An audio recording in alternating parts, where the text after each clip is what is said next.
E agora nós vamos falar ao vivo com o repórter Rafael Pasquim, que está com um advogado especialista em segurança de condomínios. Pasquim, uma ótima noite para você.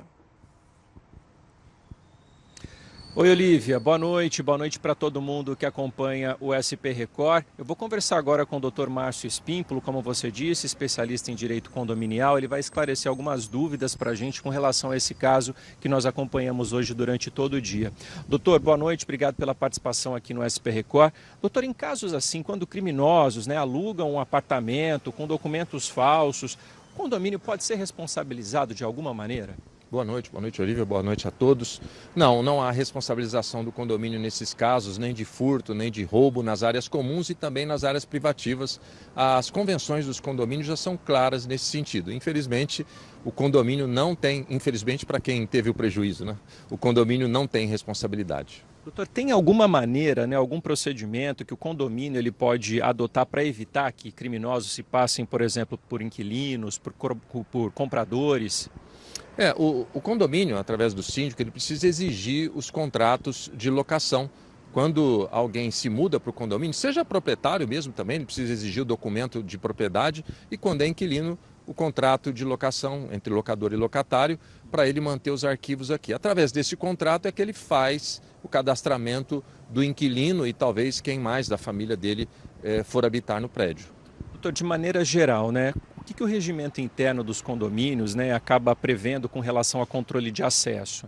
Principalmente no caso de locações, de novos moradores ou visitantes. Cada condomínio tem a sua disposição própria do regimento interno quanto ao controle de acesso, a sua estrutura própria. O importante seria se o condomínio estivesse bastante modernizado, já atualizado, para se fazer um controle de acesso pelo menos biométrico, facial ou digital, para que tivesse uma segurança um pouco maior.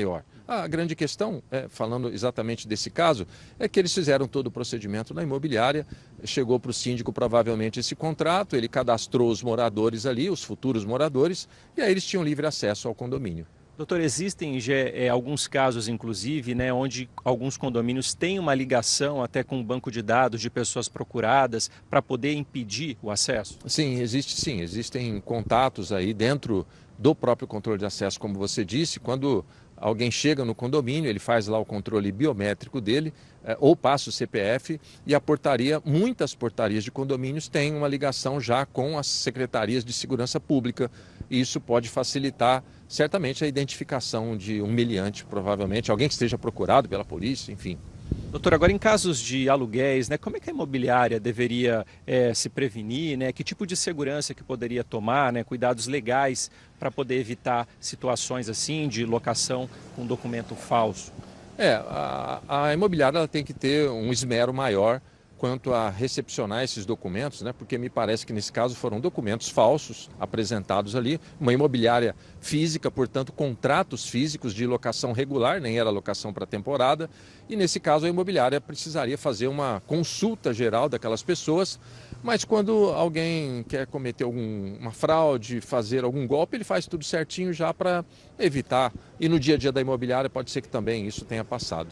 Doutor, agora uma coisa que é muito importante, é a preparação dos funcionários que vão trabalhar nos condomínios, eles devem ser preparados para diversas situações, inclusive para lidar com casos assim? Sim, é essencial que o funcionário, seja o porteiro ou zeladores, estejam muito bem treinados para situações como essa. Precisa ficar atentos, a função deles é essa, principalmente da portaria, ficar atentos o tempo todo. E o zelador, no caso, ele ou alguém que monitora as câmeras, no caso desse condomínio também já tinha câmeras, a partir do momento que ele percebeu uma situação de risco, ele já deve imediatamente buscar os canais ali que o condomínio já organizou, em especial ligar para o 190 imediatamente ao ver qualquer sinal de problema dentro do condomínio. Perfeito. Doutor Márcio Espímpolo, muito obrigado pela participação mais uma vez aqui no SP Record. Até uma próxima oportunidade. Obrigado a vocês. Boa noite a todos. Obrigado, doutor. Olivia? Obrigada, Pasquim, pelas suas informações, orientações importantes aí para todo mundo.